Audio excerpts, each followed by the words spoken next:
السلام علیکم اسٹوڈنٹس، آج میں آپ کو جو بات بتانا چاہ رہا ہوں وہ گفتگو سے متعلق ہے۔ جب بھی ہم کسی سے بھی بات کر رہے ہوتے ہیں تو کن چیزوں کا خیال رکھنا چاہیے؟ اب چاہے آپ اپنے پیرنٹ سے بات کر رہے ہیں، ٹیچر سے بات کر رہے ہیں، اپنے دوست سے بات کر رہے ہیں، نارمل اسٹرینجر سے بات کر رہے ہیں، جو بھی ہے، سنو زیادہ، سمجھو اور پھر کہو۔ جس دوران سن رہے ہو اس وقت ایویلیویٹ کرو کہ جو میں بولنا چاہ رہا ہوں، جو مجھے اب اس کا جواب دینا ہے، اس کو کرافٹ کر لو۔ یہ پریکٹس اپناؤ تاکہ سامنے والے شخص نے اگر اتنی گفتگو کی ہے تو تمہارا ایک جملہ اس کے جواب کے لیے کافی ہے۔ ایک زبردست کتاب ہے اسٹیفن کوے، کچھ 5 یا 7 ہیبٹس کر کے، بڑی پرانی کتاب ہے۔ اس میں مجھے یاد ہے بہت سال پہلے پڑھی تھی کہ اس کتاب میں ایک زبردست پوائنٹ تھا کہ ایئرز 2 ہیں اور زبان ایک ہے۔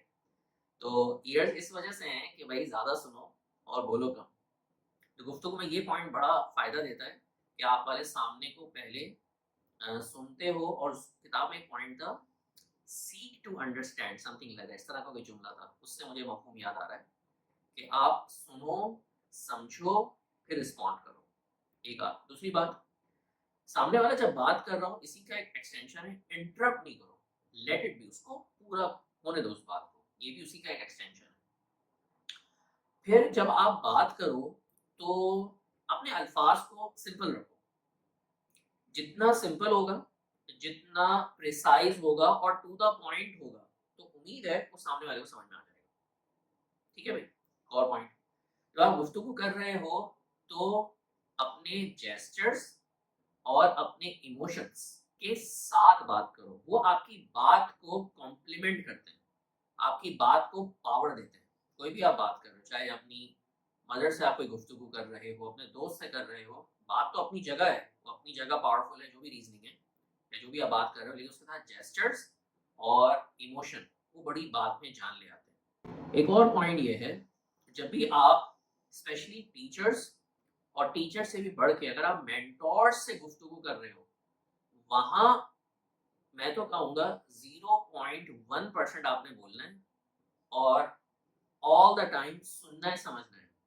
وہاں آرگیومنٹ نہیں کرنا، کوئی بات نہیں سمجھ میں آئے تو آپ اس میں سائلنس رکھو، وقت دو اپنے آپ کو، سمجھو کہ یار یہ مینٹور مجھے کیا کہہ رہے ہیں، ٹیچر مجھے کیا کہہ رہے ہیں، کیونکہ یہ وہ ریلیشن نہیں جہاں پہ آپ آرگیومنٹ فوراً شروع کر دو۔ بہت ساری بات اگر آپ تھوڑا پیشنس سے سوچتے ہو بعد میں، ہاں یار سر نے ایسا ہی کیوں کہا، یہ مجھے مینٹور نے مجھے اس وقت ایسے ہی کیوں سمجھایا، یا اس پرٹیکولر چیز پہ ان کا وہی اوپینین کیوں تھا، تو آپ کو وقت کے ساتھ سمجھ میں آ جائے گا۔ اور یہ مینٹورس کی سپرویژن میں ہوتے ہوئے، مینٹورس کی کمپنی میں ہوتے ہوئے، یہ عادت آپ کو بہت فائدہ دیتی ہے۔ اٹس لائک جب انڈرسٹینڈنگ کا دو شخص کا لیول یہ ہوتا ہے، یا سمجھ لو ایک اونچائی ایک نچائی ہے، تو پانی کا بہاؤ ہمیشہ اونچائی سے نچائی کی طرف آتا ہے، اسی طرح مینٹورس کا لیول ہوتا ہے لائک یار اسکائی پہ ہوتا ہے، اور ہم بیچارے جو لرن کر رہے ہوتے ہیں زمین پہ ہوتے ہیں، تو بہت ڈفرینس ہوتا ہے۔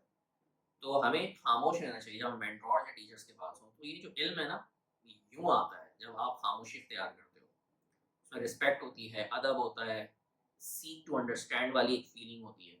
تو یہ کچھ گفتگو کے آداب ہیں، اور یہ ایسے پوائنٹس ہیں جو آپ اس ویڈیو کے بعد سن کے، سمجھ کے، نوٹس بنا کے فوراً اس کو لائف میں ایڈ کر سکتے ہو، آپ کی لائف میں ویلیو ایڈ ہوگی۔ اگر آپ ایسے ہی کانسیپٹس مزید لرن کرنا چاہتے ہو، اپنی لائف میں مینٹورشپ کرنا چاہتے ہو، تو آپ میرے پاس بالکل اس پروگرام کو جوائن کر سکتے ہو۔ اگر آپ کراچی میں رہتے ہو تو آپ میرے پاس آ سکتے ہو اس کورس کو کرنے کے لیے آن تھرسڈے اینڈ سنڈے، اور اگر آپ دنیا میں کہیں بھی رہتے ہو اور آپ آن لائن کرنا چاہتے ہو، then in that case online ساری کورس موجود ہے۔ اینی ویز، کانٹیکٹ کرنے کے لیے آپ مجھے انسٹاگرام پہ میسج کر دو۔ تو یہ ساری جو ہے اس متعلق بات ہوگی۔ امید ہے یہ ویڈیو میں آپ کو جو میں نے پوائنٹس بتائے ہیں وہ آپ کو فوراً فائدہ دیں گے۔ سی یو ان دی